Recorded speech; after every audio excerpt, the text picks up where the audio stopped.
I can't tell what it's supposed to represent. It looks like something with like war, or I don't know, like the spears, arrows, anti-McDonald's. Yeah. And so he's created this sort of Trojan horse piece that looks like it's about McDonald's, when in fact he's just taking one of the most universally recognized symbols in the world. Symbol of America today. That's right. Art is undefined. I mean, we can say it's a symbol of McDonald's, but it's an international recognized symbol. It was interesting that the initial response to W was to, for one, ignore its title. If you start with the title on down, it makes a lot more sense. This, to me, is obviously a piece about Bush, George W. It's also the W. Bush thing. Oh, that makes sense. Maybe about globalizing. If there was a dot, I would have got it. I haven't seen anybody get. Did you notice the oil? Oh, that's what I was going to say. The oil pipe in the middle with the oil pipe. People actually mention the oil aspect of squirting oil out of the pipes, and it seems like that's a clue. It is a riddle, but I sort of feel as if, you know, it was an intelligence test.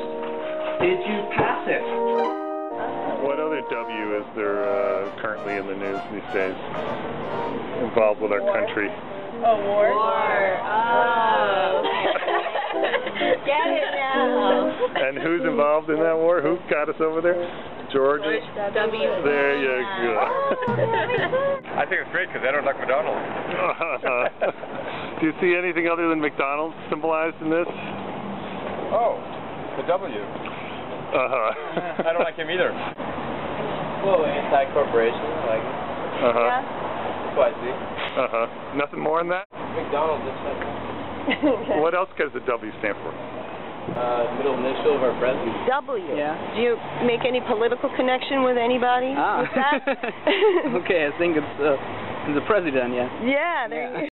Quite sure what to say. One person thought the green arrows represented Starbucks, but I like the idea that it's turned on its side in the W. To me, it reminds me of Bush,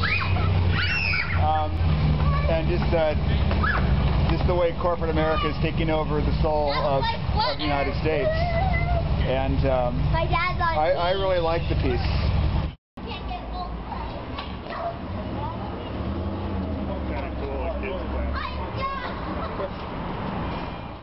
Do you like this sculpture? Yeah. Do you like this sculpture a lot or little? Little. What's your favorite burger place? In-N-Out. Wait, cheese. What's that? I think just for the film, we should say that McDonald's is our favorite. Yeah. Even though it's not, we should say that, don't you think?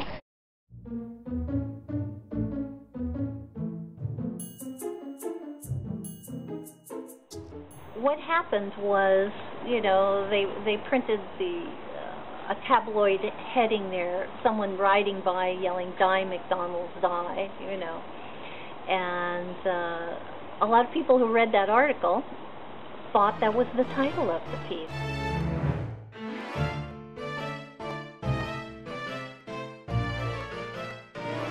Do you know what the name of this piece is? What is it called?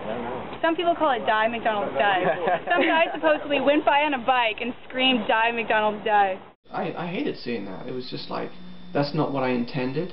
It really misdirected the course of the piece. It was before the title plaque was put up on the street. It was even when there was the caution tape around it, you know, even when there was not even, only half the sculptures on State Street were up. And so it was like, it was completely absurd and diabolical reporting, I thought. He referred to the sculpture as horrible, terrible, mean-spirited, would incite a riot. That was my favorite one. The power of art to incite a riot. The nice thing for me represents love. That's very offensive. McDonald's deserves it. Absolutely ludicrous. They're brainwashing our kids. Yeah, like the crackless asshole and the upside-down McDonald's.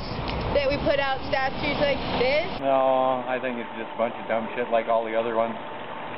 Yeah, we have homeless people sleeping on the streets or on porches at night. Just put stuff up to make sure they don't have any street performers or anything. Take up the space. Is that what it is? Yeah. How do you do that? Lots of practice.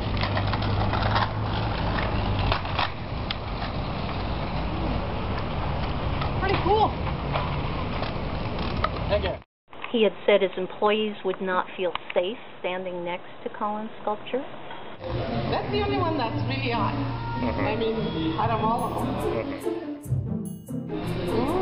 I don't feel good about it, you know. Do you think it's something that should be removed from State Street? I think so. What is it? What is it? Excuse me. Do you know anything about the sculpture down on State Street about McDonald's? Sí, me gustó mucho. Habló que es una ofensa para los trabajadores. Sí, el hijo del dueño contestó y habló periódico. Sí, yo sé. Era una burla. La verdad, yo estoy dirigiendo al estudio y ¿por qué no salen? No estamos trabajando. I haven't seen it. I haven't been in State Street. I only come to work home. Oh, really? So you didn't see it? You haven't even heard about it? Or? At all. And that's going to be from here to go. They're going to like McDonald's, they're going to like McDonald's. They're going to like something else, they're going to like something else. I don't know, is this an interview or what? Yeah, just a brief. Just want to know your opinion of the sculpture. And Well, I can get you someone who can give you a good answers about your question, but not me. Do you know anything about a sculpture on State Street? Nothing about that? no. You didn't see it? The upside down McDonald's, no? Have you ever heard of that? Anything about the McDonald's sculpture on State Street? Nothing? Have you seen it? 784. Oh, okay. Anything about the McDonald's sculpture on State Street? No? Heard anything about that? Yeah. He knows what's going on. Have you seen it? No, we can't make comments on it. I really didn't know what was going to happen. You know, when you get angry calls, you don't know what's behind them. You know, who's behind them. You know, it's a great quote by Muhammad Ali where he says, "Only a fool's not afraid of a crazy man." So I don't know who these people are who are calling me. This is from a letter I wrote on September 3rd, 2006, after the initial caption on the news press said, "Die McDonald's, die." Dear Mr. David Peterson, it must have been horrible for you to have seen the picture and read the caption, "Die McDonald's, die," on the front page of last Wednesday's news press in regard to the story about the sculptures on State Street. Many anonymous calls. The only people that identified themselves were managers, other managers of McDonald's, or people that said they were friends of the Petersons. And I wished to take the meaning of this work back and away from anything personal to do with you, your business, or the people that work for you. The origins of this sculpture began many years ago when I heard a news report that a farmer had led a group of angry fellow farmers into a French town to make a protest, and a McDonald's restaurant was reportedly damaged. Living without TV, I imagined a crusty brigade of old guys in muddy Wellington boots throwing pitchforks into the Golden Arches sign. I sketched out a few images of this in my notebooks as the iconic sign being toppled and now lying upside down with its underbelly full of arrows and pitchforks and the electric wires protruding from the broken tubular support. I did not choose the restaurant as a target. The farmers did for their own reasons, and I am in this case acting as a reporter, as artists have been doing for centuries, making sketches of the battlefield. When was that taken? Oh, that was mid-80s probably. You know what's funny is you look a lot like Beauvais in that picture. Yeah, isn't that funny? Yeah. I never even thought of that. I tried to talk a little bit about what the piece was really about, that it's not about McDonald's. It's a rather symbolic piece, but he said the public doesn't want to hear that, and I don't want to hear that, and he just wanted that sculpture off State Street, and if I wasn't going to do it, you know, basically at the end of his phone call he said, "I have your phone numbers, I have your email, I will make your life hell," and he said at the end of it, "You will apologize to me and get that piece off State Street."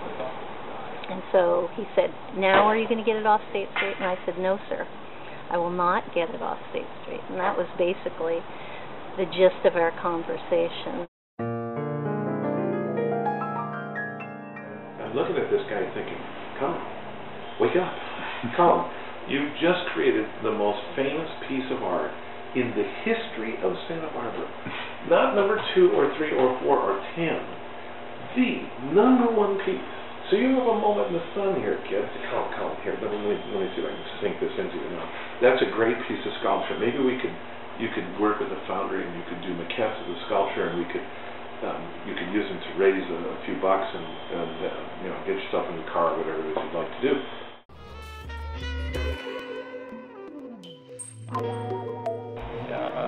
My name is Rafael Pereira de la Cabada. And you have behind me what is left over from the sculpture. It seems that they tried to burn, you know. It's very interesting that a project like this brings a lot of good and bad stuff. If people wonder how I make art, these are the nuts and bolts of the sculpture. You know? There you go, this is where the idea is. This stone piece? Yes, it was down at the far end there. Oh yeah, we know it well. The title of the piece is Reflection Disc. All right. And your name? Donald Davis. I was very happy to have been part of it. And I'm sorry that my work's still not out there. Funny how it's like taking the Christmas tree down. It goes so much faster than putting it up.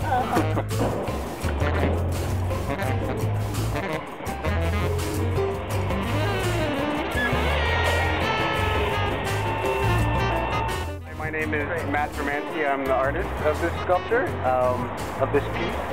It's called Crossroads Oracle, a lantern for Diogenes, and it's run on State Street, went from September 1st to November 17th. We're de-installing today.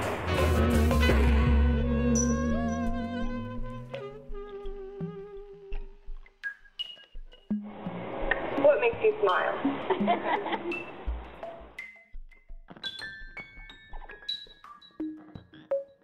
Is that thing just temporary? I'm afraid so. Oh, that is a drag. That was a beautiful piece of art. I'm disappointed to hear that. I am going to miss these pieces. I miss them already. You know, they're like virtual pieces. I still see them. Let's see what we can do, huh?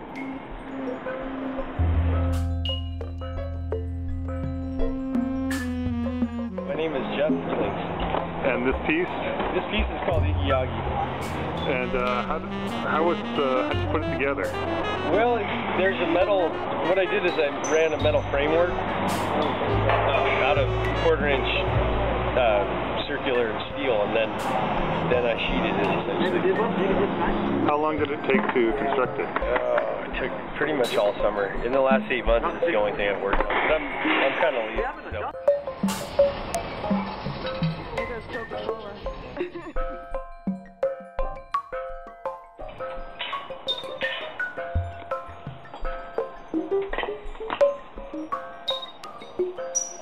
The piece is called Estacas. I'm called Ken Bortolazzo. Has anybody said anything negative about any of the pieces? I don't think so. I'm a little insulated from that kind of stuff. Colin grabbed all the attention.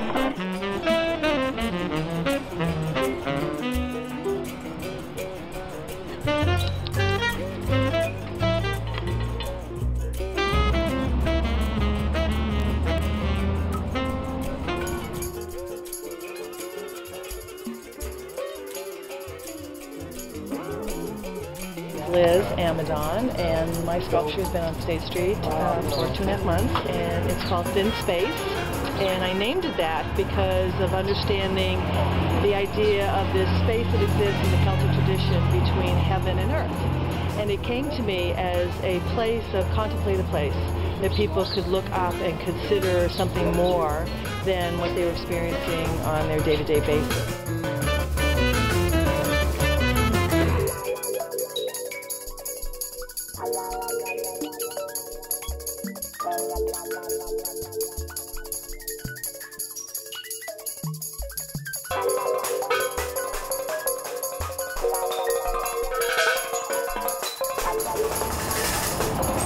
So how do you feel to see your sculpture leave State Street?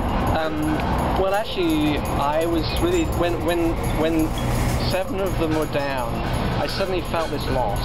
That it's like when your woman walks out the door, you suddenly appreciate them in a different way. And I hope Santa Barbara is the same. The rest of Santa Barbara is the same.